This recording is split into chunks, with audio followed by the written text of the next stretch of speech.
call the House Education Finance Committee to order. Good morning, everybody, or almost good afternoon. We have minutes in your packets if you want to check those out. We're going to move those right away. So could I have someone move the January 5th minutes, please? So moved. Thank you, Representative Jordan. Representative Jordan moves the approval of the minutes for January 5th, 2023. Are there any discussions on the minutes? Any discussions on the minutes? Seeing none. All those in favor say aye. Aye. All those opposed, no. The motion prevails and the minutes for January 5th, 2023 are adopted. I would like us to, we have one member that was missing for our introductions, but when he comes in, I'll kind of take a break in the action so he can introduce himself. And we do have our other member of our nonpartisan staff here. I'd love to have you introduce yourself. We also had people share a favorite school memory, but you do not have to do that if you do not want to. But go ahead and introduce yourself. Thank you, Madam Chair and members. My name is Solveig Beckel. I am the House Fiscal Analyst assigned to this committee. We are a nonpartisan office, just like House Research. And favorite school memory, I had many. I loved growing up in the Mankato school system, but perhaps going to state speech tournaments on the speech team. That is very nice to know. Thank you, Ms. Beckel. We are just going to go ahead and dive right in, ladies and gentlemen. We have a lot of work in front of us this session. And to do that work, we want to make sure that we have the knowledge base there. So that's what these overviews are for. We have a finance system overview today. The fiscal staff is going to give it to give us an overview. And we will have the nonpartisan staff give us these overviews in sections so we can break in between sections to ask questions, because I don't want you to have to wait for the whole hour and a half before you get to ask a question. So we'll take this in chunks. There's a lot of information here that will really help with setting the framework for our decision making. And I want to take time. So we might get finished today, but I don't think so. I think we're moving into part of it again tomorrow. And then we'll have MDE in tomorrow as well. I want to also note that you have 2 documents in your folder that can also be accessed online at our House website under House Research and then the Education tab. I highly suggest feel free to take these home and read them or download them. You know, read them in bits, but they have some wonderful information here, and it really does help if you want to learn a little bit more about our funding formula, which can be a little complicated. But with that, I think I will just kick it right over to House nonpartisan staff to start their overview. Thank you so much, Madam Chair. Ms. Beckel, Ms. Para, and I are going to walk through the materials in your folder. What we'd like to do today is set a little context for school finance for you. And then as well as that, we'd like to give you some information about how to use some of the documents that you'll be seeing throughout the session. Apologies for the first time in this room. Ms. Sirkvanek, do we turn on the system? Oh, I think the system's on. Perfect. Okay. So the information should, in addition to being in your packets, also appear on the 2 screens that you should generally see. And as the chair said, please feel free to stop us at any time to ask questions as we're going through the information. We want you to learn today. We want to set context for you. There's hours and hours of information that we're happy to provide you, but in an effort to get you up to speed as quick as possible, we're going to give you the airplane overview, the 35,000 foot overview. We'll primarily work off of the document that's entitled Minnesota Pre-K-12 Education Finance System Overview. That's about a 60-some page document. We've got selected pages in there that we want to focus on, though, to set the context for you. And the first thing we'd like to talk a little bit about is the overall place where K-12 fits in the state general fund budget. Ms. Beckel's one of our experts on the state general fund budget. There's a document that comes out twice a year that you're going to be intimately familiar with called the forecast. And I'll show you what a copy of that looks like. And the forecast is really our starting place for budgeting in Minnesota. The Department of Management and Budget puts this together twice a year. Because we're a base budgeting state, things that are in the base you don't pay for through your target. Those are what they are essentially. Things above that are what you're going to be paying for in this committee. But the forecast document lays out all of the spending, it lays out all of the revenue, and it gives you a good sense of the economic assumptions underlying it. It projects out into the future. The current forecast will predict us out to the end of the next biennium, which is often referred to as the tails biennium. But it's really the starting place for you. So we'll use one starting place now up and through the end of February. And then we'll have temporary amnesia and say, oh, wait, we meant this, and we'll have the February forecast to guide us from then on out. Hopefully there won't be many changes, there will always be some, but that will give you a starting place for what you need to know for your budgeting purposes. For the slide in today's presentation, to set a little context to you, we're going to turn in the PowerPoint to page 17. We're going to look at pages 17, 19, and 61, and let's see if we can do this. The money that you're going to have available to spend this session is dependent on the resources that come into the state. Those resources, or tax revenues as they are, have changed dramatically over time, in large part due to school funding issues. If you look at the chart of state and local tax revenue on page 17, you'll see the top line in 1957 is the property tax, and you can see back in the late 50s, the state was more than half reliant on property tax for all of the local spending and all of the state spending. You can see that dropped pretty dramatically up until 1971. And in 1971, a K-12 event you'll hear a lot about at times called the Minnesota Miracle was enacted. What that did was further lower property taxes a great deal and increase state aids for K-12 funding and other funding. And you can see where on the lines below that, the purple, red, and green lines below that, where that other funding came from. You can see that the income tax, which was only 11% of all state and local revenue, is now at 34% of the total. The other taxes have dropped from 36% of the total all the way down to 18% of the total. Those are things like the liquor and cigarette taxes, deed and registry taxes, those kinds of things. And then you can see the sales tax, which was first enacted in 1967,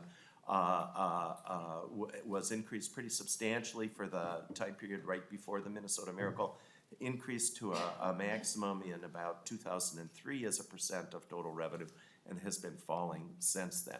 A couple words about our tax sources in Minnesota. The sales tax has a high rate relative to most states and a narrow base. It's relatively pro-cyclical, that is, as the economy's doing well. Because of the narrow base in our sales tax tax collections tend to do well. Our income tax is also relatively pro-cyclical, very heavily dependent on how the economy is doing. When you look at the big drops in the red line, you can see particularly during the 2009-10 recession, income tax revenue fell pretty dramatically. So both of the main revenue sources for state funds, sales and income tax, are relatively pro-cyclical. They make up a large share of what the state has to spend when it comes to all the spending across programs. There's a whole committee that the chair well knows that deals with property tax, and another with the income and sales tax that'll be making decisions, if any, regarding those tax sources. But those set the basis for what this committee, as well as the other spending committees, are going to have to spend. If you go to the next slide to set a little context for you on a single year basis, for the current fiscal year we're in, if the state looks at its total resources, there's $42.2 billion of total resources. A huge portion of that, 31% of that, is the fund balance in, which is generally viewed not as a permanent ongoing source of money. And then you can see the individual sales, income, and other taxes as a percent of the state general fund resources. The important things to mention here, the individual income tax is that single largest share. The fund balance, which is really large right now, doesn't necessarily make for ongoing sustainable funding. And when you look at the spending on the next slide, you'll see that in the current year that we're in, K-12 is the largest share of spending for the state general fund money, about $27 billion of total spending, and of that, 38% is for K-12 education. You can see that Health and Human Services is about 31% of the total. And then as you go around the pie, you can see the amounts for other amounts. Higher ed's down to about 6% of state general fund spending. State government, including the economic development programs, is about 6%. Intergovernmental aids is just a fancy way of saying aid transfers to local governments. That's primarily LGA and other aids to local governments. There's a little bit of K-12 aid in there as property tax reduction, but most of that is money that's going to city and counties. About 5% of the state budgets for public safety related purposes. And then as you swing over to the left side there, you can see the debt service for the state is about 3%. 1% is all other, and the environment's about 1%. A quick word about debt service. Minnesota is required to have a balanced budget, and it can't essentially finance operations on the basis of debt. So when you see the state level debt service, that's referring to the amount necessary to repay building bonds that the state has issued, general obligation bonds for the things that the Capital Investment Committee spends its money on. So in summary, for the current year, the state's spending about $27 billion of money, and of that, about 38% in the pre-K through 12 education category, and that 38% is what this committee is going to be focusing on, and that's what Ms. Beckel, Ms. Parra, and I are going to talk to you about today. Couple little reminders, those relative shares of the pies can change if the legislature makes its decision. The overall size of the pie can change if the legislature makes certain decisions, whether those are tax cuts or tax increases. And so there are different ways that these pieces can move around, but as a starting place, think about K-12 education as 38% of the general fund budget. And with that, I think we'll run real quick up to page 61, and then I'm going to turn things over to Ms. Beckel. As I mentioned, that forecast document is invaluable for you to read. A third thing to add to the chair's 2 suggestions for your evening reading activities. One of the things the forecast document does for us is it predicts where the spending's going to be and where the revenue's going to be for each of the current fiscal biennium that we're just finishing and the next. And then the document also projects out into 26 and 27. But here's just a quick table of where we're at. You can see that on the beginning balance, that's the fund balance in for the current biennium that's going to finish this June 30th. There was about $7 billion of fund balance coming in. If the legislature doesn't make any changes to the 2023 spending this year, the fund balance coming in at the beginning of the biennium for which you're doing your budgeting is going to be about $15 billion. The revenues raised are going to be, if you look to that second last column, under the current estimates, the revenues in the general fund are going to be about $60 billion. The spending in the general fund that's already built into that base budget's about $54 billion.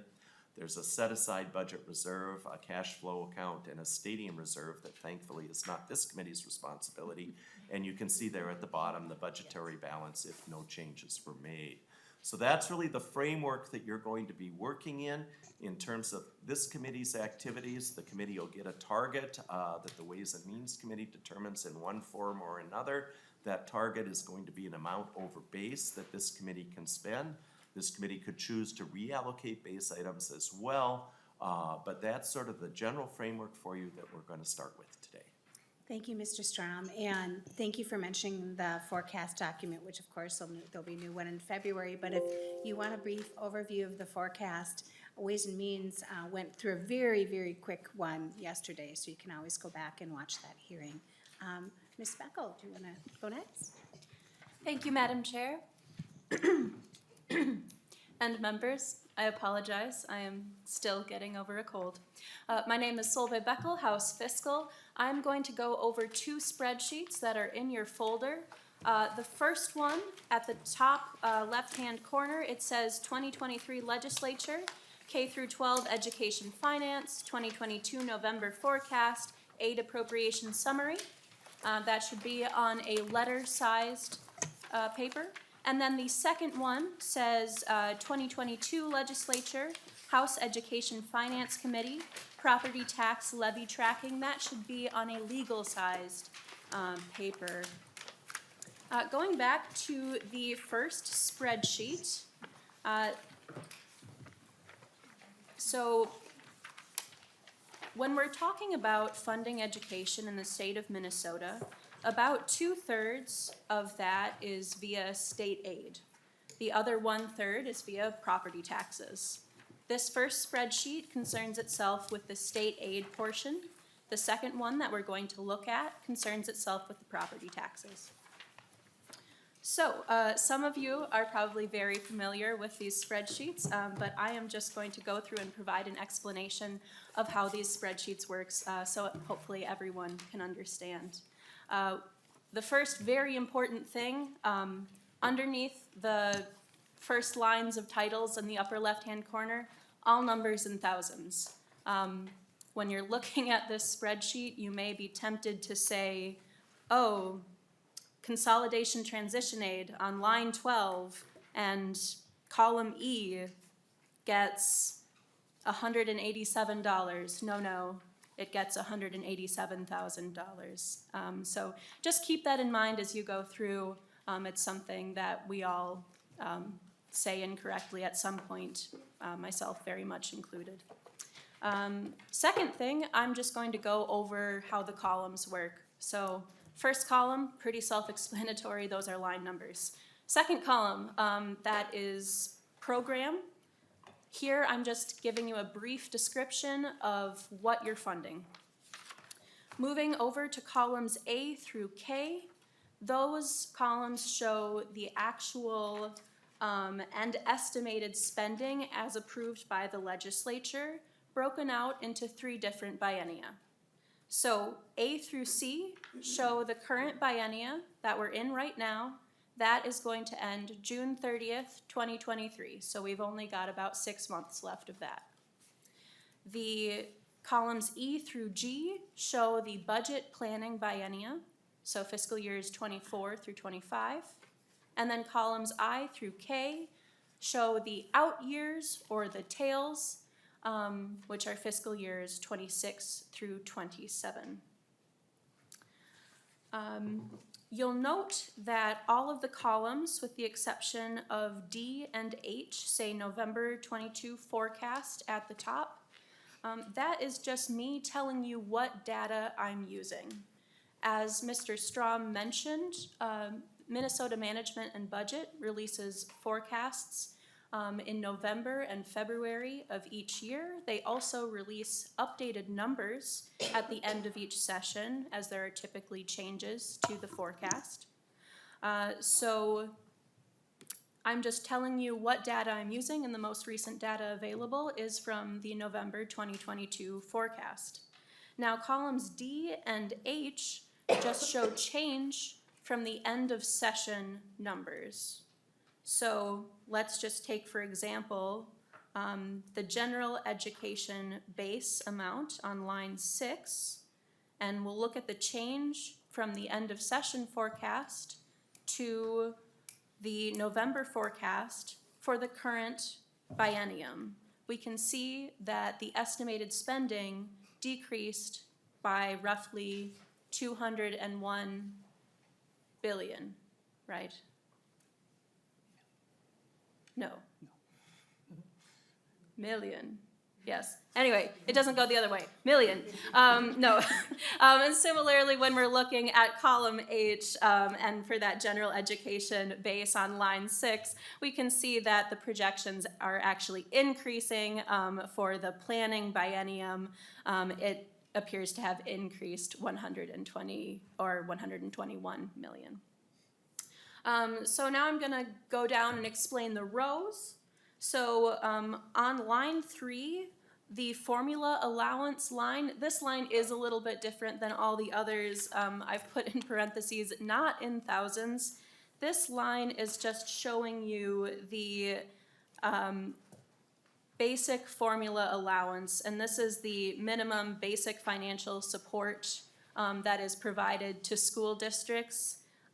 This dollar amount times adjusted pupil units, and that serves as the basis for general education funding. Then on line 4, I am showing you the aid shift percentage. This is not for all shifted programs, and I'm going to explain what that means, but it's for the majority of shifted programs on this spreadsheet. So in education, there are certain programs that are not paid 100% in each year. The Department of Education calculates an entitlement for school districts of what they're entitled to for that year for a variety of aid programs. Then the legislature appropriates 90% of what they're owed for that current year, plus 10% of a cleanup payment from the prior year. And that's how we get our 90-10 shift payments. I'm sure Mr. Strom could provide a wonderful history of how this came into being, but effectively that's just how it works, the shifted payments. Now, not all of these appropriations that you see on this spreadsheet are shifted, so the ones that are shifted are underlined, so you can look at those. And now there are many programs that are forecasted, that is, MDE calculates what the entitlement for those programs are. Not all forecasted programs are shifted. All right. One of the notable items that is that has a different shift percentage is the special education funding, which has a shift percentage closer to 87% and 13%. And finally, just to reiterate what Mr. Strom said, this is your blank canvas to work off of, this spreadsheet. This is the base funding, so nothing here represents any changes made by the legislature this session. This is the base level funding. This is what it will look like if you do nothing. If you're asking, oh, how much funding is needed for something, this spreadsheet will not answer that question. This spreadsheet is just telling you what is currently being funded. So now I'm going to move on to the second spreadsheet. This is the property tax levy spreadsheet, but this is a past example. We are still waiting on some data from MDE to finish the 2023 levy tracking spreadsheet. So this spreadsheet is somewhat similar to the other spreadsheet. Like the other one, it also is in thousands, but this just shows the total dollar amounts attributable to the various levies that people around Minnesota pay in property taxes. So one thing that's important to note, this year you will be working on the fiscal year 25 or pay 2024 and fiscal year 26 pay 2025 because the levies are on a different schedule. So as you can see, we were working on fiscal years 24 and fiscal years 25 last year because the pay 22 was already certified, or it was closed out essentially. This item also shows changes. As you can see, there's the governor's recommendations in the first shaded area and then the House's recommendations in the second shaded area. So when we progress further into the session, I will show changes on the other spreadsheet as well. And then another very important factor to keep in mind when looking at this property tax spreadsheet is that for the House, and not necessarily for the governor, if you flip to the last page of this spreadsheet, page 5, there is an unwritten rule that the House has a 0 levy target, where the governor does not necessarily follow this rule. If you look at line 195 and columns G and I, and L and N, you can see that the house effectively ties to 0, so that property taxes are not changed. And those are the spreadsheets, and I'm happy to answer questions now or at a later time. Thank you, Ms. Beckel. Before we go to questions for Ms. Beckel, I want to move to Representative West. Welcome to the committee. You weren't able to introduce yourself last committee hearings, so what we did was we had people introduce themselves, what districts they represent, what school districts they represent, and then answer 2 quick questions. One is, what is one thing about the town you live in you want people to know? And the other is a memory from school, K through 12. Thank you, Madam Chair. I'm special. I get the special treatment. I appreciate that. I'm Nolan West. I represent Blaine, Ham Lake, and Columbus. This is my first year on any education committee, sort of, as on early childhood learning. But I have limited experience, but everybody should know I'm expecting my first child on Independence Day, which I'm very excited about. Aww. It's a baby girl. So that has increased my interest in this committee tremendously, as you can imagine. I live in Blaine out of the 3 cities, and the most interesting thing in Blaine really is the National Sports Center. I bet you everybody in this room with children has played a soccer game there once or twice. 2 questions. Oh, well, I was actually a terrible student in school, absolutely a terrorist to my poor teachers, and I am eternally sorry now that I'm a grown adult for how I behaved, so I don't think I can share most of my school stories. But I can share that Representative Peggy Scott was my lunch lady when I was in high school, so there's the small world. And we've had multiple representatives from Legacy Christian Academy, where I went to high school. I think I covered all the bases there, but I'm very excited. Thank you, Madam Chair. Thank you, Representative West. And yes, I had 3 kids that played soccer, and the one thing I did learn about the National Sports Center is no matter what the day seems like, never do your hair before you go up to the National Sports Center because it's always windy, no matter what. Also been up there in the snow for soccer games. But with that, I want to make sure with Ms. Beckel, just gave us a lot of information about the spreadsheet. And if you've skimmed through some of the descriptions on the left side and have questions, please, this would be a good time. Representative West. Thank you, Madam Chair. I do have a relatively simple question.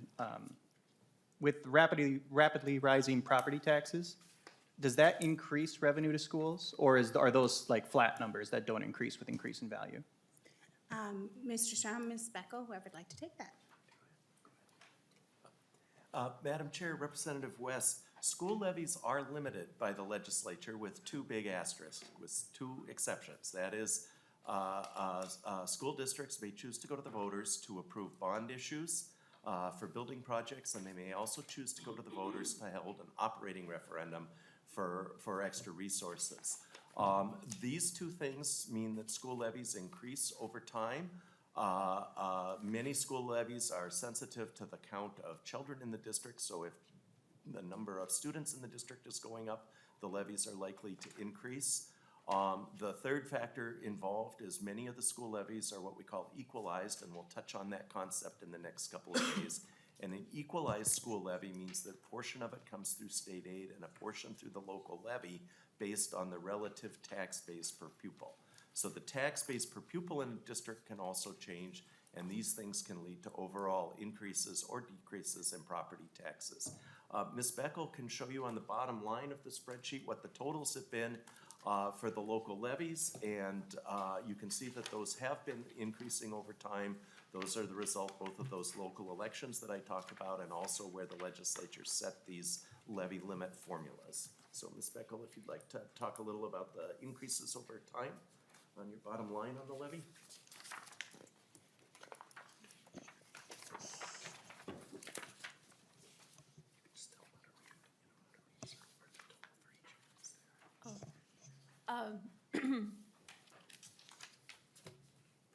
Madam Chair, yes, if you look at the second spreadsheet I discussed and you look at line 195 again, you can just take a look, as Mr. Strom said, at the bottom line. And you can see, indeed, the levy has been generally increasing over time. And Madam, oh, go ahead. Oh, go ahead. Mr. Shum, I was going to say that some of your questions, Representative West, may be answered. There's a whole section in the overview where we're going to go over taxes and property taxes and what levies are affected by property taxes. So I don't know, Mr. Shum, do you think we should wait for that, or? Madam Chair, we'll get to that as well, but I was just going to point out, as Ms. Beckel said, and Ms. Beckel can put percentages and often has those on the bottom if you want to see the change from the prior year. But if you look at that bottom line number, you can see for pay 19, which was fiscal year 20, 3.05 billion in property taxes, and by the time we get out to pay 24, $3.6 billion of property taxes. So the school property taxes are increasing over time. The point Ms. Beckel made that's really important is this committee's given a zero levy target for policy changes, but it does get to capture essentially the base growth. So if the base growth in column M stays at $3.6 billion, that's the starting place for this committee for pay 24 school levies. Informally, they're not going to be higher than that, but they could. The categories could change, the composition could change. That number, as you can see there, is different than the pay 23 number by a little bit, and we can calculate those percentages out for you. But school levies are generally increasing over time, and you'll see some charts in the presentation about that as well. Thank you, Mr. Strom. Representative West? Okay. Also, too, as we go through this and as we start talking about policies, we also get spreadsheets that give us runs for our school districts and our communities when it comes to levies. So if you have specific questions about how something we're doing is going to affect your school district, a lot of the times fiscal staff will be providing runs that show you what will happen with your school district. With that, any other questions on the spreadsheet? Please don't feel shy about asking questions, because it's a lot of information as we're going on. It took me, I've been in for 8 years and I still don't understand the entire formula. So, Representative Jordan? Thank you, Madam Chair. Not sure who is best equipped to answer this, but and it might just be that my vision is bad, but I'm not seeing a line for school trust land funding. Can you talk about how school trust fund lands interplay with this spreadsheet and how we fund school and what that looks like and how we can anticipate that budget as well? Madam Chair, Representative Jordan, Ms. Beckel and I have a whole bunch of information on the school trust lands for you. There's a separate agency that essentially deals with school trust funds. The very short answer is every year for the acreage that's in the school trust fund, the net proceeds from whether it's mining or logging or other resource extraction go into the trust fund, and then annually the trust fund's balance increases due to its investments, and based on those investments and the growth for that year, that amount is paid out to school districts. Ms. Beckel will be carrying a line item on her sheet for the trust fund, roughly about, I think, just under $40 million per year right now. The trust fund's balance itself is, I believe, over $2 billion as of right now. But it's the annual interest earnings and dividend growth that are paid out to school districts. That's roughly about $40 per pupil, or about $40 million. And in context, on Ms. Beckel's tracking sheet, you can look at the bottom line there and see the total amount we're spending on schools. It's not insignificant. There are legislators that are on the trust fund commission that are always looking at ways that revenue can be changed or enhanced. Minnesota's reliance on its trust fund is quite a bit less than states that have a great deal of mineral wealth. Those with oil and gas particularly have very large trust fund amounts. In terms of the overall total, I think the estimate is about 75% come from mineral extraction and the other 25% from logging and from lease arrangements and other things like that. There's a lot of discussion about what the right balance for the trust fund is, how it should maintain its lands, those kinds of things, and there's some good reports that come out. The trust fund group puts out a biennial report, but a topic all of itself. Representative Jordan? Thank you. And that number is a little bit higher than it's been. How predictable is that? I mean, like $2 from last I think I checked. Mr. But Strong? can you talk to me about how predictable that revenue? Madam is, Chair, Mr. Representative Jordan, relatively predictable because it's the interest and dividends. There are limitations on what the State Board of Investment can invest the endowment in. And as a result, the return is fairly predictable over time. Changes a little on the pupil count. The pupil count dropped this year, so and those amounts go out twice a year in a September and a March payment. But one of the things that we all like to do is provide you printouts that show these things. We'll send those to the chair and the committee staff will distribute them to all of them, but we've got some nice printouts that show the balance over time and the payout over time, and then a district by district printout showing the trust fund amounts. And we've got the September form from MDE on that. So right after committee today, we'll send that off to you all. Representative Jordan? Thank you, Madam Chair. Committee should know too, on Tuesday, we're having some of the other areas that we cover in education finance come in and present, and school trust plans is coming in on next week. So with that, any other questions? Seeing none, go ahead and move on. All right, thank you, Madam Chair.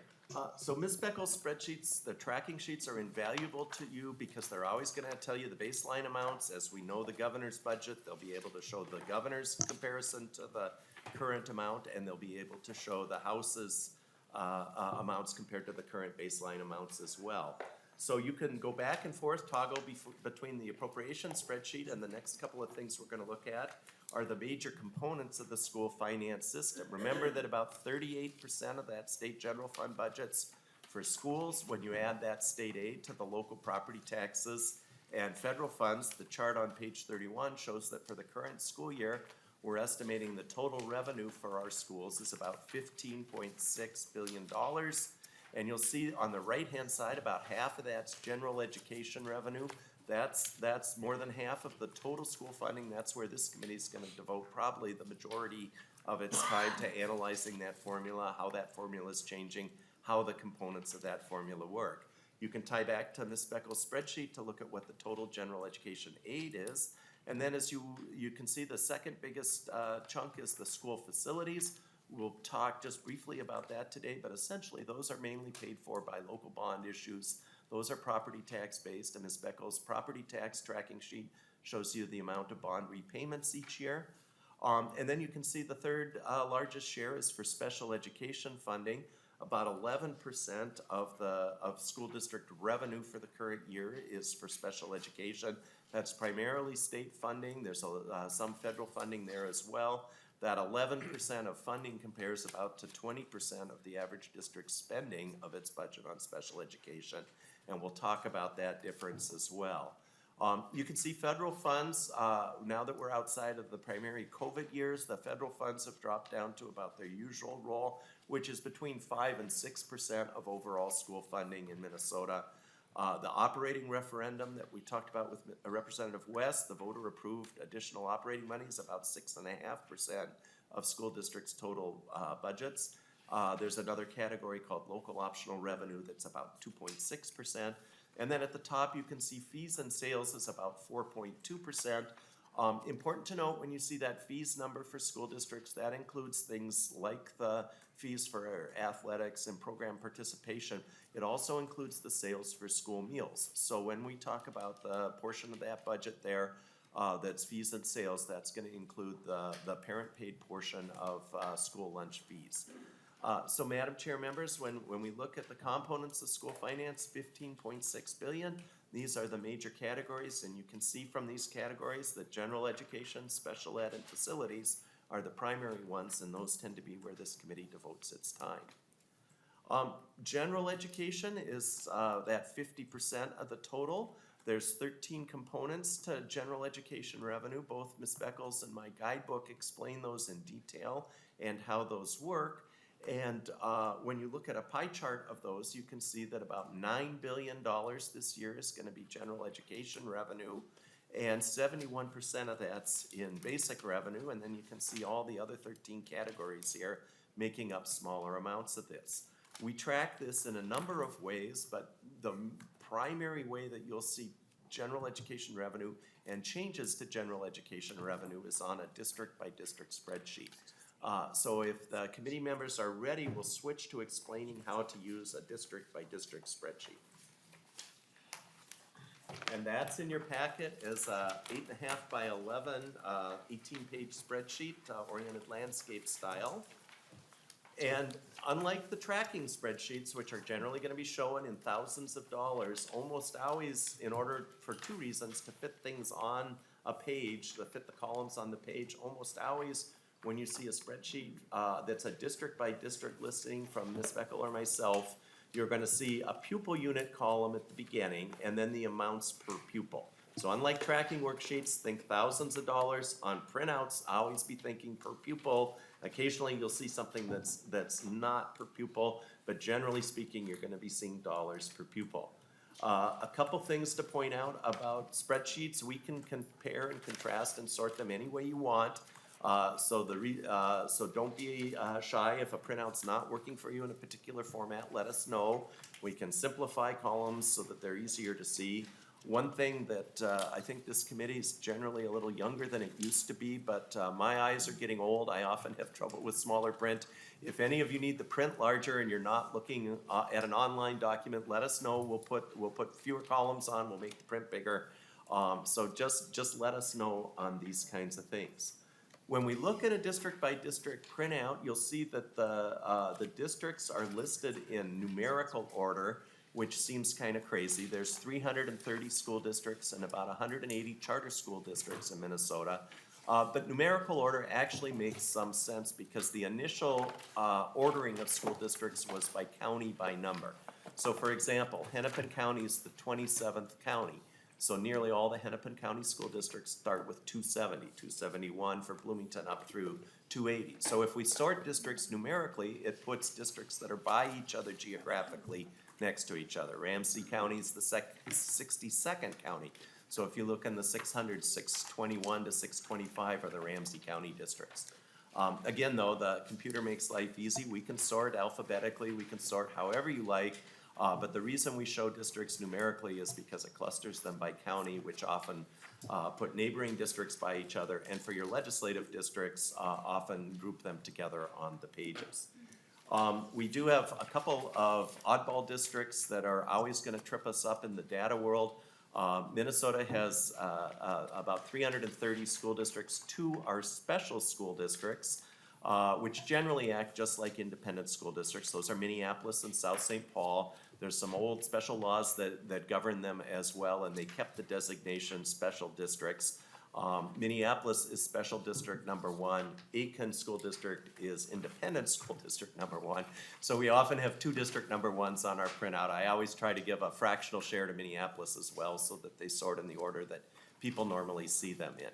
We also have 2 non-operating school districts in Minnesota. Those districts are districts 323 Franconia and District 815 Princeburg. They have special authority to exist even though they don't operate their own schools. Franconia sends their kids across the border on a tuition agreement to go to school in Wisconsin. And Princeburg, which is the home of Central Minnesota Christian School, serves primarily to provide special education services to the children in that area. Most all of the children go to that school, but for the few children that go to other schools, the district either tuitions them out to a neighboring district or the students choose an enrollment option like open enrollment. In terms of the charter schools numbers are assigned by the year of their creation. So the ascending level there doesn't give you any geographic information. They start in the 4000s.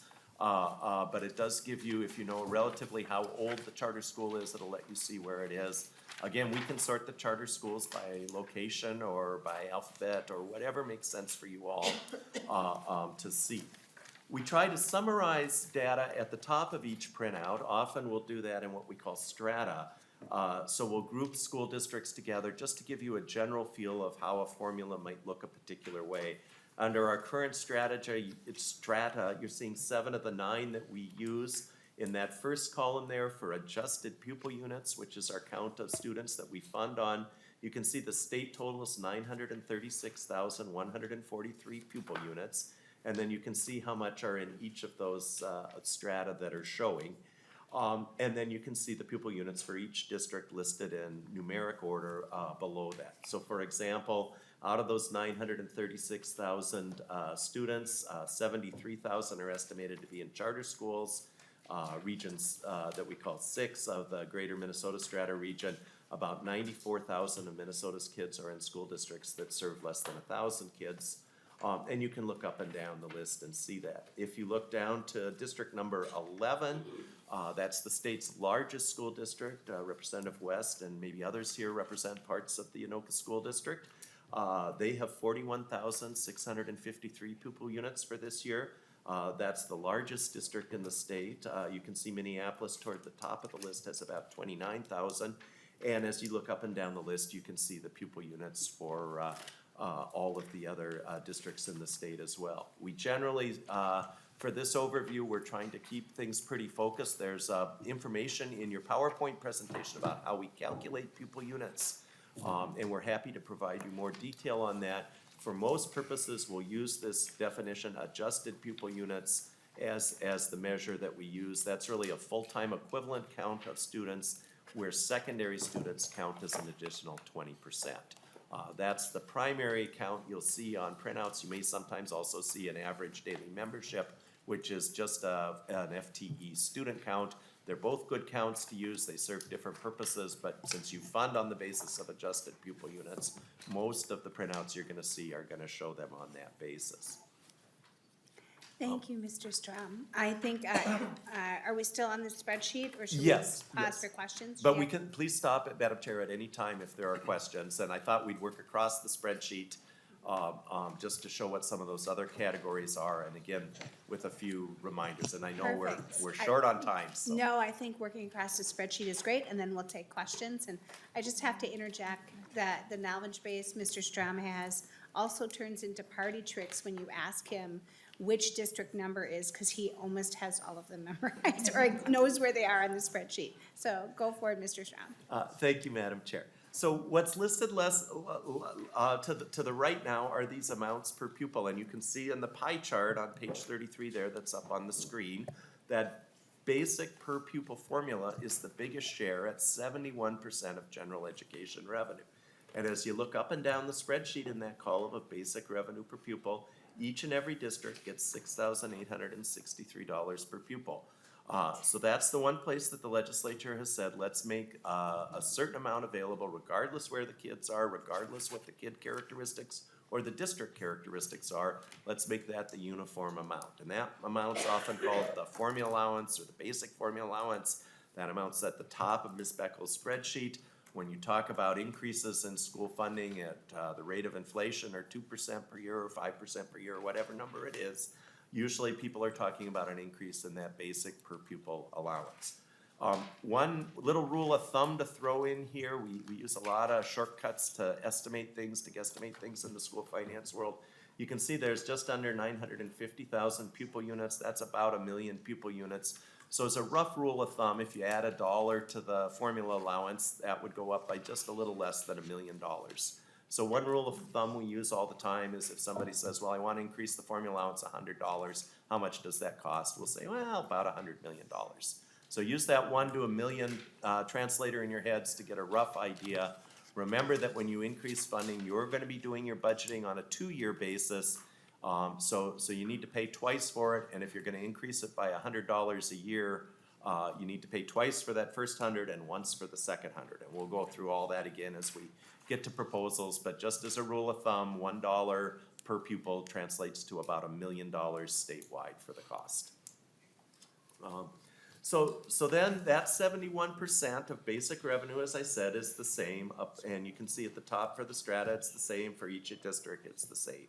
Then all of the rest of the provisions of general education revenue change based on either district, student, or voter characteristics of the district.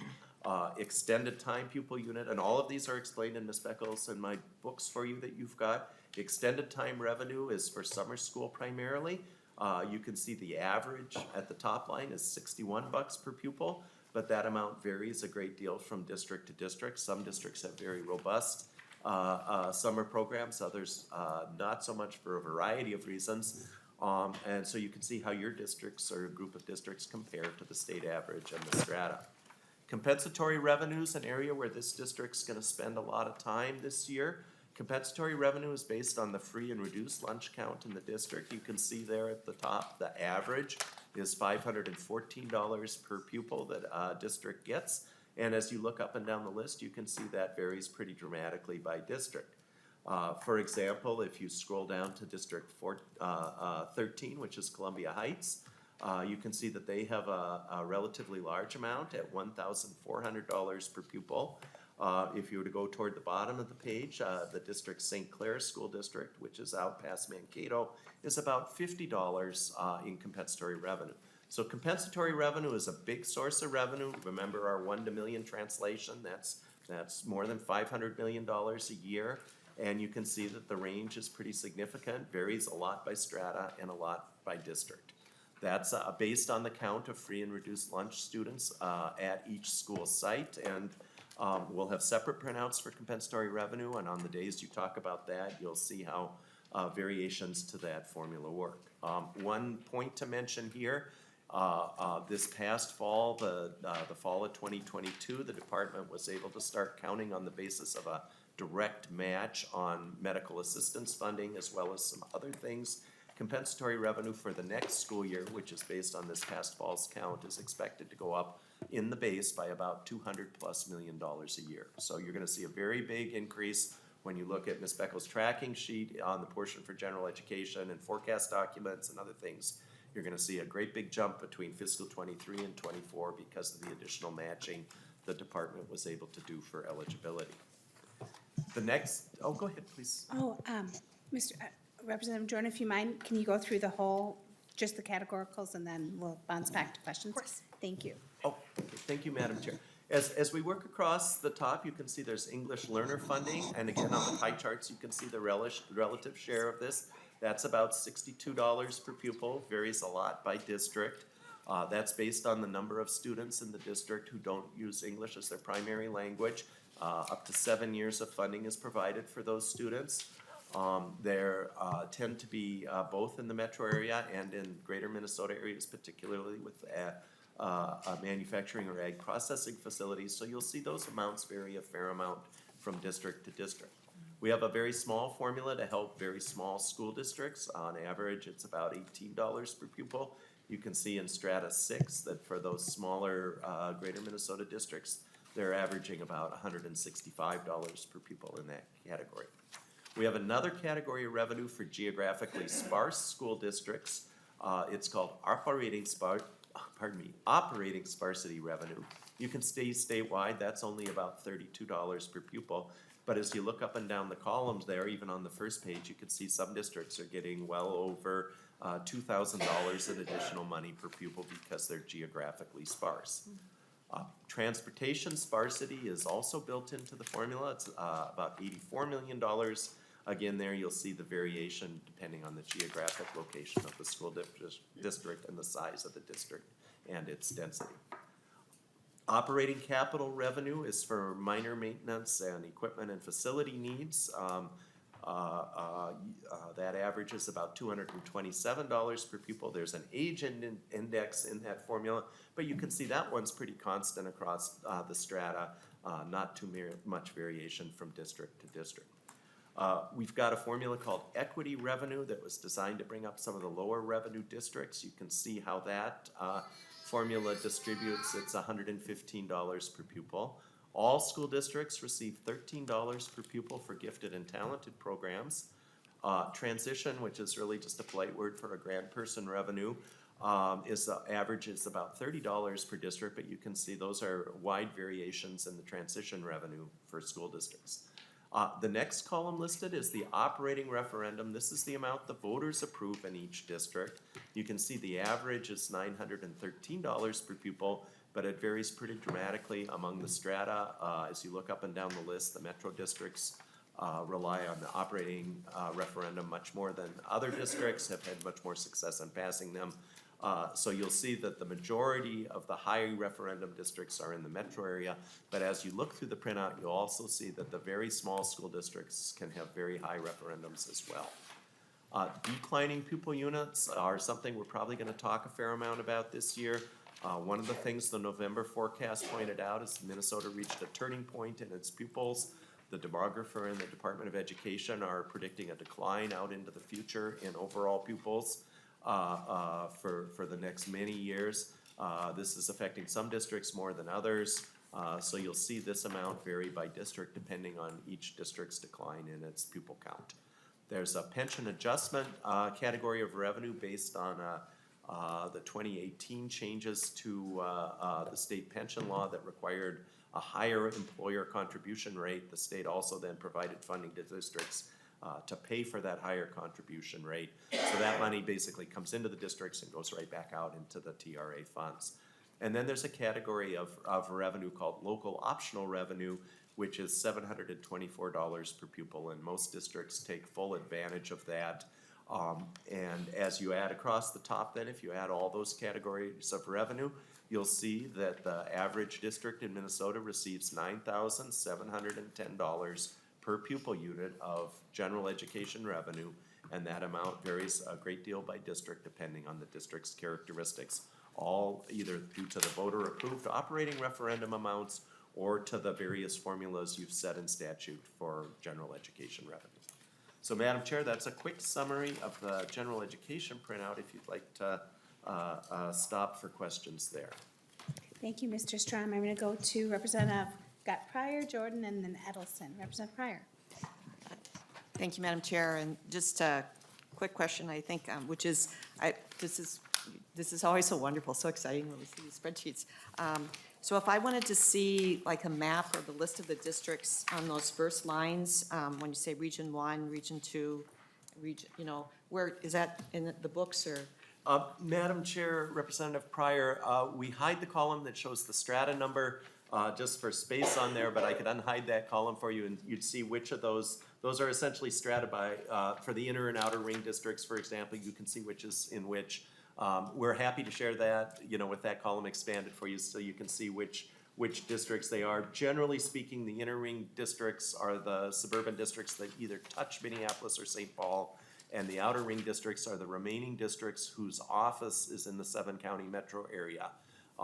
And the other districts then, whether, just across the border, like in Elk River, for example, those would be a greater Minnesota district of more than 2,000 pupils. So we can certainly sort just by geographic location, but we generally use these strata based on size for the greater Minnesota districts, and then for Minneapolis, St. Paul as one region, districts touching them as the second, and then the third, the outer ring suburbs that are in the 7-county metro area. Thank you. Thank you, Representative Pryor. Representative Jordan? Thank you, Madam Chair, and I have a number of questions, so I'll ask one, and if you want to come back to me at the end if there's time, I'd appreciate it. My question is for Mr. Strom, and it's explaining why, and it relates to compensatory aid, as you've probably guessed. Can you explain why the changes with the MA checkoff has led to an increase in compensatory aid? Madam Chair, Representative Jordan, yes, the way that, and we'll spend some time on this with House File 5 and some other bills. The way that students qualify for compensatory revenue funding, or the way the funding works for compensatory revenue, is it keys off the free and reduced lunch count. And the free and reduced lunch count in the good old days used to all be the paper forms that parents filled out. Starting a little past 20 years ago, the state was able to use direct certification based on income in other programs and has a data sharing arrangement with the Department of Human Services. So up until this past year, the primary programs that the state matched on were the eligibility for SNAP, the Supplemental Nutrition Program, or for the TANF program, MFIP, the Minnesota Family Investment Program. So if a family is registered for either of those programs, there's an automatic link, an automatic match for that student's eligibility. So the parents don't need to turn in a paper form. Those categories of students are picked up automatically. We're gonna get a bunch of really good data from MDE, hopefully in a week or so here on this, but up until this point in time, roughly 70% of eligibility for free and reduced lunch, which goes into the compensatory formula, was done through that direct match, and about 30% was through the paper forms. This, about a year and a half ago, the Department of Education applied for a program through the USDA that allows it to also match on the basis of family eligibility for medical assistance. And so they're automatically now able to link to any family that's got a student who's eligible for medical assistance that meets the free or reduced lunch price standards. And so that linking's brought in about 60,000 more students, more than the forecast was initially expecting, that are automatically identified. So we're expecting that the total's gonna be up to about 90% of the students identified through the direct match. The remaining 10% are likely still identified through the paper forms, whether they're filled out online or actually with the physical paper and returned to the school. To add two more words about this, and this is a conversation all in and of itself, but over the last 6 or 7 years, there's been a decline in the amount of paper forms that have been turned in. There's been a decline in participation in the free and reduced lunch program. And there's been some reasons for that, including, I think, some behavioral reasons. There's also, we'll talk about this with the lunch bill, there's a program called the Community Eligibility Program, where if a school qualifies for funding under that for its meals from the federal government, the children don't have to turn in the free and reduced lunch form. So some districts have adjusted more easily than others to convincing the families to still turn the form in because it applies to compensatory revenue as well. But there's been a number of shifts in the underlying participation in free and reduced lunch. We're now just coming off of 2+ years of the federal government providing free lunch for all students, which has also potentially affected the account for the last couple of years. I'd be glad to go into more detail about this, but the short answer is medical assistant matching this fall for the fall 22 counts is probably adding about 60,000 kids to the free and reduced lunch count, which is gonna boost the revenue by about $220 million per year. Representative Jordan. Thank you, Madam Chair. Thank you, Mr. Strom. Just to kind of put a finer point on this, can you talk about what changed with this direct certification for families? What change, I'm sorry. I Like, think- so how has this changed how what families have to fill out and what they have to do for their child to receive lunch at school? Mr. Madam Strom? Chair, Representative Jordan, so the direct match essentially means that as soon as and it's an iterative approach between the districts, the department data, and the Department of Human Services data, as soon as they hit a direct match there, the school district knows that child is qualified. So they no longer need to ask the family to submit the paper form. For many school districts, each school district takes its own tactics. Some school districts call every family that hasn't turned in a free form. Others may make it available at meetings, PTA meetings, all that kind of thing to try and get better return of forms. But essentially, what MDE is likely to tell us when their data is ready to go here is that these 60,000 were additional identified people, not those switching from paper forms, but people who were otherwise averse or unable or unwilling to fill out the free and reduced lunch forms that got matched. We'll have much better data in a few weeks, and then we can start discovering exactly what's going on. But we think about 44,000 free lunch kits were additionally identified, and about 16,000 reduced price meal eligible children were identified through the medical assistance match. Thank you, Mr. Strom. And Representative Jordan, on Thursday, we're gonna have some kind of more in-depth overview on nutrition funding, so, Thank you, Madam Chair. thank you. Thank you, Uh, Mr. Strom. Representative Edelson. Thank you, Madam Chair, and thank you, Mr. Strom and Christina. So I want to just talk a little bit more, if you could tell me what the equity per pupil, what those numbers do and how you qualify, as well as the transition per pupil. Just curious in terms of how that you qualify for that. Yeah. Madam Chair, Representative Edelson, the school finance books have a whole lot of history about these and a big description. Equity revenue basically said measure the difference for districts with small referendum compared to those with large referendum. There's some other things going on there, but that's really the big differential there. So if you look at the column called referendum revenue and the column called equity revenue, generally if you see a big number in the referendum column, you're gonna see a smaller number in the equity column. There's been a lot of talk about whether the equity revenue is measuring the right thing, whether its categories should be broadened and that kind of thing over the years. But basically, the biggest variant in how much equity revenue a district's getting is what the referendum is in that district.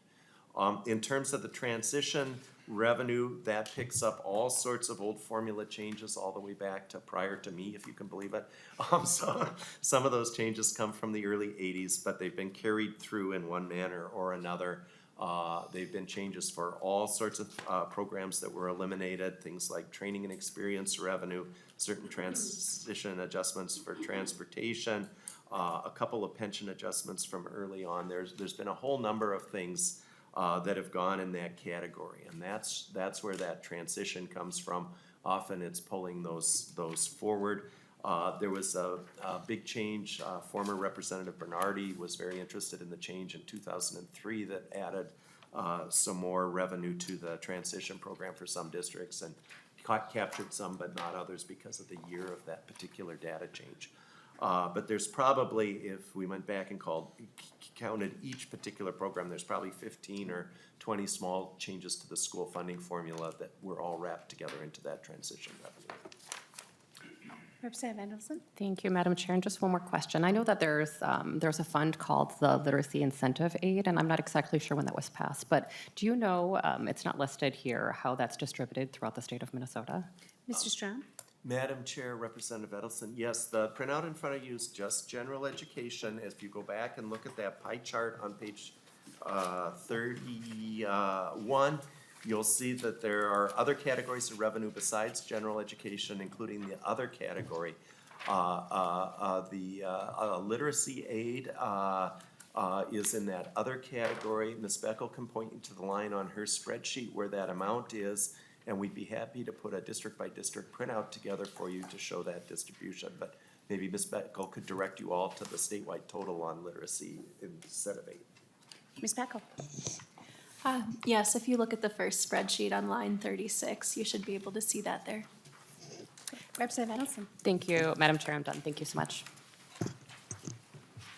Members, any further questions on this spreadsheet?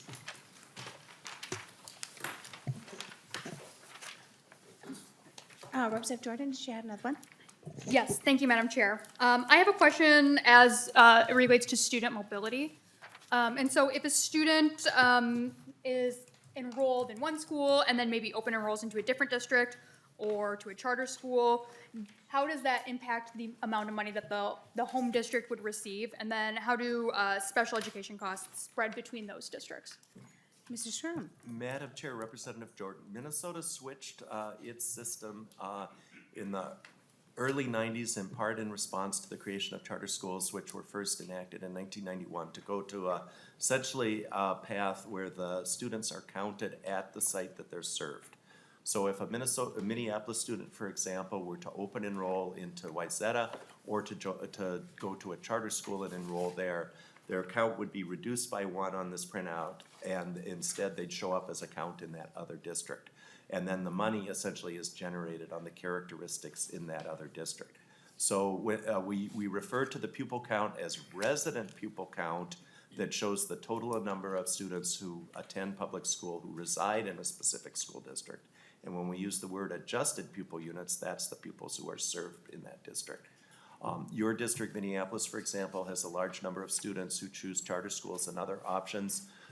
So you'll see a big differential between residential pupil count, which is about 50-some thousand in Minneapolis, and served pupil count, which is about 29,000. We don't count in our resident pupil count the roughly 60,000 non-public students in Minnesota or the roughly 20-some thousand homeschool students. So when we use, in this committee, when we use the phrase resident pupil count, we're referring to those that are attending a charter school or a school district, whether it's their home district or an open enrolled district. But essentially that adjustment in the pupil count takes place on the front end, and then all the calculations as you go across the sheet are essentially based on the characteristics of that particular school or school district. The second part of your question, if we could delay just a minute, we're gonna start through some special education discussion. And special education works a little differently because of the tuition bill back, and we'll talk about that in just a minute when we get to the special ed printouts. Representative Jordan? Thank you.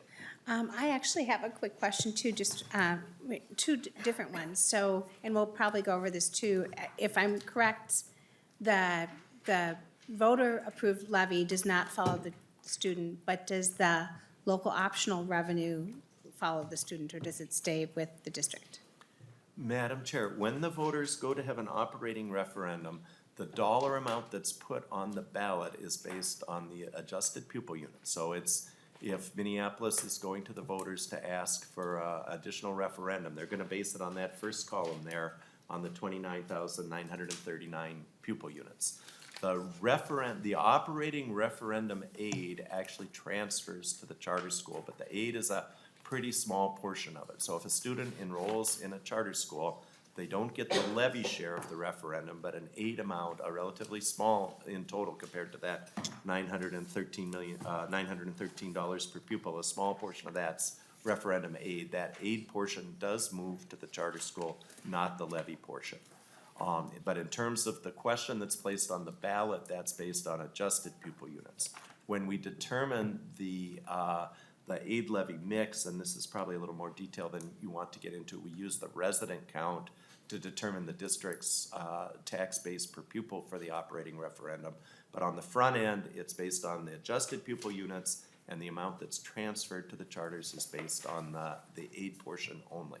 For local optional revenue, charters are not eligible for that revenue, and that's based on the adjusted pupil counts. So if a student from Hopkins were to open enroll to Edina, the student would show up in the Edina's pupil count times their $724 per pupil, which is the local optional revenue. Thank you, Mr. Strahm. That helps refresh my memory. And then also you had mentioned in your presentation that almost all districts take advantage of the local optional pupil revenue, referendum, the 666, I think that's board approved. But how many districts don't take advantage of that? Madam Chair, you can look up and down the column real quick. You can see there's just a few of the school districts. If you look in the greater Minnesota strata of less than 1,000 kids, you can see their average 712. So there's a few school districts that are less than 1,000 kids that don't take advantage of that. But the reason that the state total average of local optional revenue is $666 per pupil is because that revenue source is not available to charter schools. And so those 70,000 pupils in the charter schools are essentially carrying a zero revenue amount, but the 70,000 pupils are in the denominator. So there's a handful of districts, we can count those real quick on the computer here for you, but I think less than 10 that don't levy the full amount necessary for the $724. But the big differential there is really the different treatment for the charter schools. All right, thank you, Mr. Strahm. Folks, further questions? Otherwise, we will move on. Not seeing any questions? Proceed, please. Perfect. So, and again, members, if there's specific information on general education revenue that you want, we can provide you more of that. We can sort the list, we can put counts on, all those kinds of things. So feel free to ask for a printout in a different format if it works better for you. With that said, why don't we move on to special education? There's a printout-oriented portrait size in your packet. And this printout shows special education estimated costs and revenue for the 23 school year.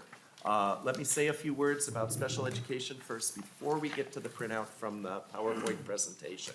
Again, remember that if you want to see the total that's being spent on special education, just turn to Ms. Beckel's tracking sheet. Look for the fourth grouping on that tracking sheet is special education, and you can see the statewide total revenue that's being spent on special education.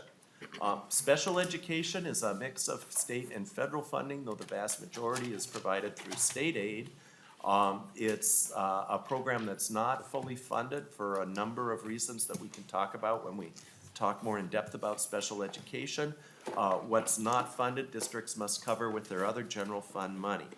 One last thing that's quite a bit different about special education funding than most other areas of funding is the resident district remains on the hook for special education costs for students who open enroll or attend charter schools. A portion of the charter school or open enrolling districts' unfunded costs are billed back to the resident districts. This is often called the tuition bill back. It's a very important issue for many school districts, and we'll see some indications of that on the printout and talk a little more about that when we talk in depth of special education revenue.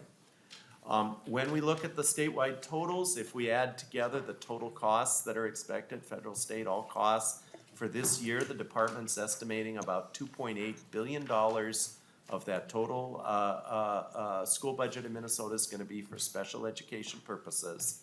The state aid's going to be about $1.7 billion. The federal aid about $200 million. There's a relatively small amount in Minnesota compared to other states where there's a bill back to medical assistance for certain health-related services. Other states have been better than Minnesota at leveraging that, but you can see about $50 million of the special education funding for health-related programming is coming in from those funding sources outside of the K-12 budget. When you add those all together, that's about $1.99 billion of special education revenue that the school districts have compared to that $2.8 billion of costs. Each year, the Department of Education puts out an excellent report called the Cross-Subsidy Report. It measures that gap between cost and revenue, puts some charts out, shows it over time, shows the district-by-district amounts. You can see that gross gap is about $848 million. There's a reason why we allocate some general education revenue to diminishing the cross-subsidy. This is primarily for the kids who are in special education more than 60% of the time, because essentially they're not in the regular classroom, so the general ed revenue can be considered for that purpose. And that gives us the number that's most commonly used when people look at that deficit, which is called the adjusted cross-subsidy. You can see right now that's at about $726 million. When the federal government created its funding source for special education services, it made stated some goals, including which paying about 40% of certain costs.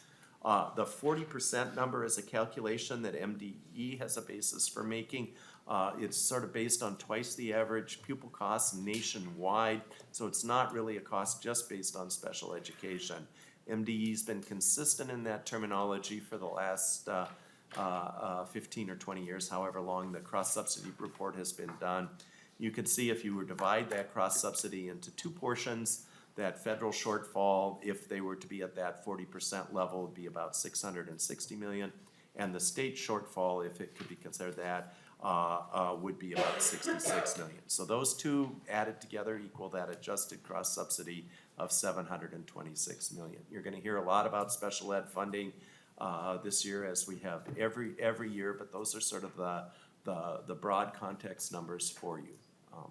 Madam Chair, maybe I'd ask if there's any questions there before we move on to the district by district distribution of that. Mr. Strom, why don't we do the district by district and then go to questions? Okay, very good.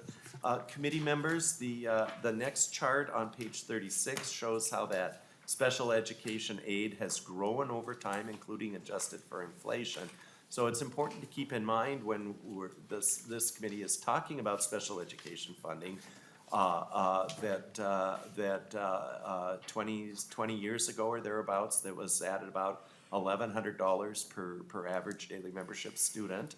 The state's more than doubled the amount per student, up to more than $2,000 per student, and you can see that's the inflation adjusted, the real number. If you look at the nominal number, not adjusted for inflation, you can see that growth over time as well. So helpful sometimes to have context that the state has been putting additional funding into special education. When we look at that cross-subsidy over time, that's the amount that's the unfunded amount, the adjusted cross-subsidy. The blue line here is the nominal amount, and again, the red dashed line is an inflation-adjusted amount. You can see how that nominal amount has grown from cross-subsidy in 2003 of $375 per pupil up to $807. So you get some sense of that. FY21 was a year where the legislature put a increasing large share that year in special education funding, so you had a drop there in that cross-subsidy, and then you can see it went back up in subsequent years. So that's a last chart basically to set some context for you. And then if you want to turn to the printout that's oriented landscape style, that's headed estimated state special education costs and revenue, this is laid out just like the general education printout. So you've got the district name and number in the first couple of columns sorted in ascending district order. The adjusted pupil units is the measure there.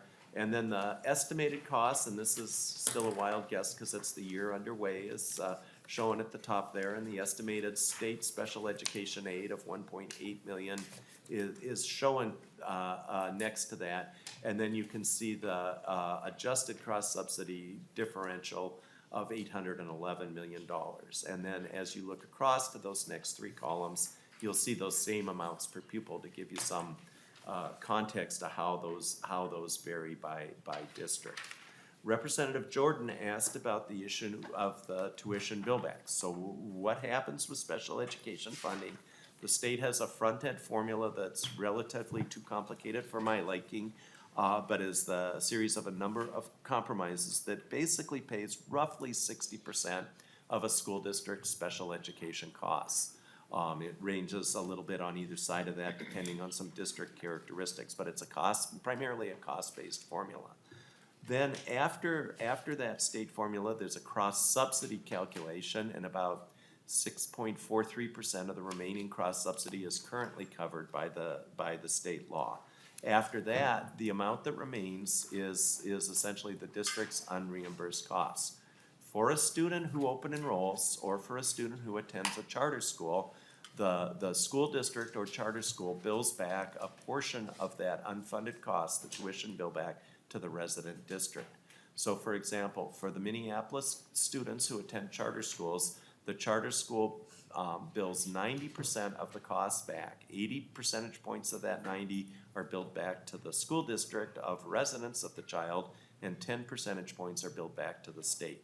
So Minneapolis, for every student who's open enrolled out or who's in a charter school, receives a bill for 80% of that, the serving district's unfunded special education costs.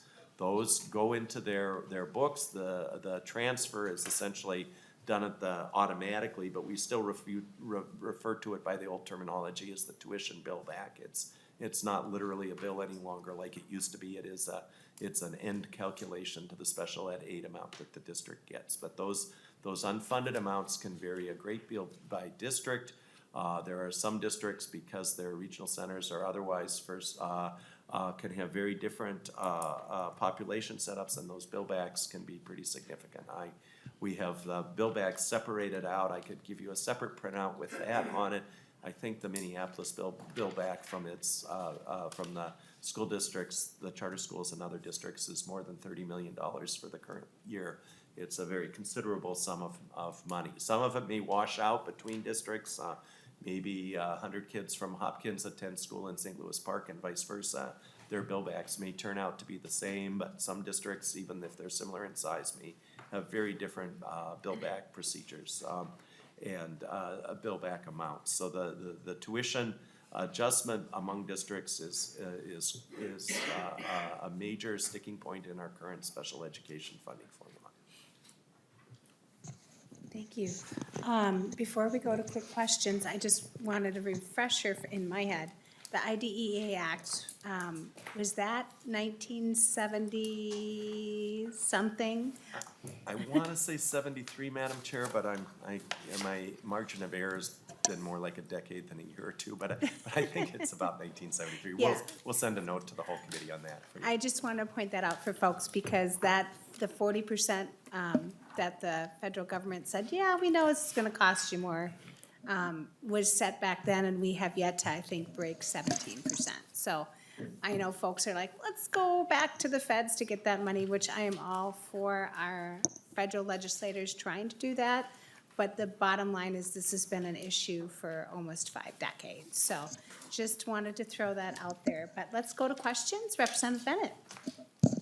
Thank you, Madam Chair. And I'm going to ask a question, Mr. Strom, that I've always wondered about, and it could be not a great question. But with this whole bill back issue, it seems like with charter schools and when a student are going off to a different district, they get a lot of state revenue that goes directly to them.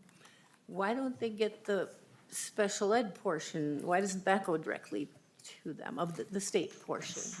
Just curious. Madam Chair, Representative Bennett, so the charter school will receive the same front-end formula amount for special education revenue for each student. It's what happens with the differential there. If there were no charter schools or open enrollment in Minnesota, the state essentially pays, as I said, roughly 60% of the cost of the personnel that are providing the special ed services, the teachers and aides. And then the district would simply absorb the rest of that if we didn't have any student movement. For the charter schools, and we'll get into this in some detail later, there are some, as I mentioned on general education, there are some revenue sources charter schools don't have available to them. So if you're sort of keeping a tally sheet, charter schools don't get the referendum property tax portion, they don't get local optional revenue. So they're negatively affected on that front, on the bill back front, in part because they don't have opportunity for those revenue sources. They're given the benefit of being able to bill back to the resident district the costs. Some of the bill back rationale predates the charter school movement and actually had to do with location of treatment facilities and others where the resident school district was providing service to kids that were there temporarily that may be very high costs. And that's where the concept of the bill back originally came from, but that same concept was applied to charter schools once they were formed and began operating in Minnesota. Representative Bennett? Thank you, Madam Chair. Members, we have 2 more people on the list, and we have about 5 minutes left. So if you don't get your full question answered today, we'll move it on to tomorrow. But I've got Representative Bakeberg. My question was answered.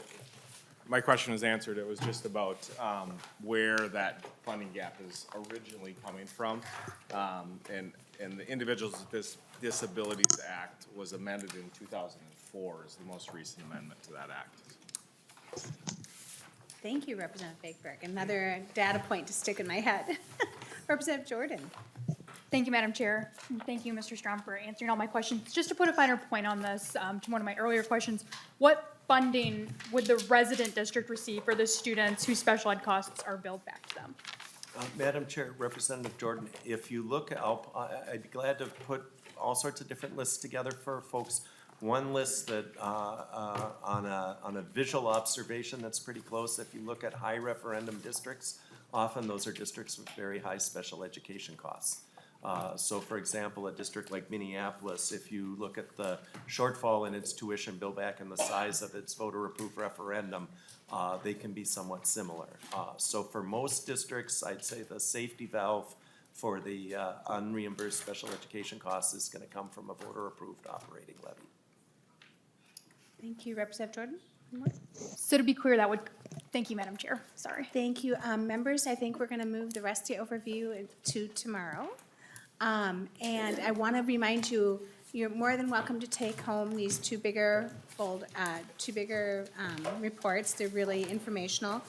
It would be helpful if you take these spreadsheets and the PowerPoint and put it in your saved folder, because we're going to be continuing this discussion tomorrow. So with that, members, we will adjourn the meeting until 10:30 a.m. tomorrow.